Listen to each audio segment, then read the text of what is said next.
আসন্ন লোকসভা নির্বাচন আগামী 25শে মে পূর্ব মেদিনীপুর জেলা সহ কয়েকটি জেলাতে হবে। হলদিয়া শিল্প শহরে আগামীকাল 16ই মে প্রকাশ্য সমাবেশে আসছেন রাজ্যের মুখ্যমন্ত্রী মমতা বন্দ্যোপাধ্যায়। ভারতীয় মজদুর সংঘ রাজ্য সভাপতি মুখ্যমন্ত্রীর উদ্দেশ্যে কি বিস্ফোরক মন্তব্য করলেন।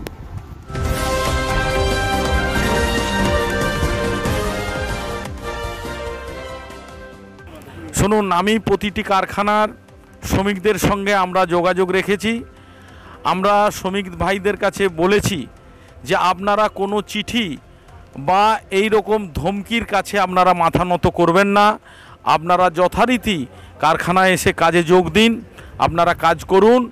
আপনাদের যদি কাজ হারায় বা আপনাদের কাজে যদি ব্যাঘাত ঘটায়, ভারতীয় মজদুর সংঘ আপনাদের পাশে থাকবে এবং লড়াই করবে। সেই লড়াই আমরা শ্রমিকদেরকে নিয়ে লড়াই করব। আজ হলদিয়াতে দীর্ঘদিন ধরে, আজ প্রায় 12-13 বছর আইএনটিটিইউসির যে সমস্ত নেতৃত্ব আছে তারা শ্রমিকদেরকে বিভিন্ন রকম চোখ রাঙানি দিচ্ছে। সেই চোখ রাঙানিকে উপেক্ষা করে আমি মনে করি শ্রমিকরা সেই ফাঁদে পা দেবেন না। কারণ হলদিয়ার শ্রমিকরা ফুঁসছে। মুখ্যমন্ত্রী আসলে কি হবে? মুখ্যমন্ত্রী হলদিয়া এসে জবাব দিক। আজকে 2 বছরের উপর হলদিয়া পৌর নির্বাচন করছেন না কেন? আজকে হলদিয়া পৌর এলাকা কোনো উন্নয়ন হচ্ছে না, উন্নয়ন স্তব্ধ। হলদিয়ার মানুষ তার কৈফিয়ত চায়।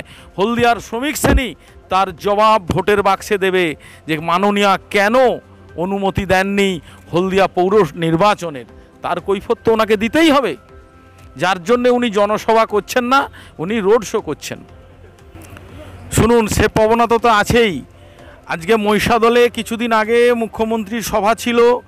সেই সভাতে একটি কারখানা হিন্দুস্তান পেট্রোলিয়ামের শ্রমিকদেরকে তার পরের দিন গেটে ঢুকতে দেয়নি। আবার যদি সেই জিনিস হয় হলদিয়াতে, শ্রমিকদের যদি চোখ রাঙানি হয় যে শ্রমিকদেরকে মুখ্যমন্ত্রী সভায় না গেলে গেটে ঢুকতে দেওয়া হবে না তার পরের দিন, তার জন্যে ভারতীয় মজদুর সংঘ আমরা প্রস্তুত আছি, আমরা শ্রমিকদের পাশে আছি। সে লড়াই আমরা করব, সেটি হবে না।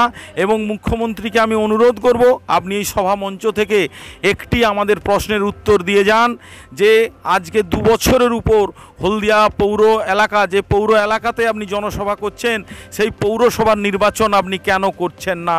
কিসের ভয় আপনার? শ্রমিকদের প্রতি কি আপনার ভরসা নেই? আজকে তাহলে আপনি কিসের জন্যে আজকে লোকসভা নির্বাচনে আপনি শ্রমিকদের কাছে ভোট চাইতে এসেছেন? আজকে পৌরসভার নির্বাচন না হওয়ার জন্যে আজকে হলদিয়া পৌর এলাকায় বিভিন্ন কাজ আজকে থমকে গেছে, বিভিন্ন উন্নয়নমূলক কাজ হচ্ছে না। হলদিয়ার মানুষ বিভিন্নভাবে হেনস্থা হচ্ছে, বিভিন্ন পরিবেশ পরিস্থিতি হলদিয়ার আজকে অন্যরকম হয়েছে এই পৌর নির্বাচন না হওয়ার জন্যে। অবিলম্বে এই পৌর নির্বাচন কেন হয়নি তার জবাব মুখ্যমন্ত্রী দিক ওই সভা থেকে। এটা আমাদের সংগঠনের পক্ষ থেকে ওনার কাছে প্রশ্ন থাকলো, উনি এর উত্তর দেবেন। আমার নাম প্রদীপ বিজলি, আমি ভারতীয় মজদুর সংঘের রাজ্য সভাপতি।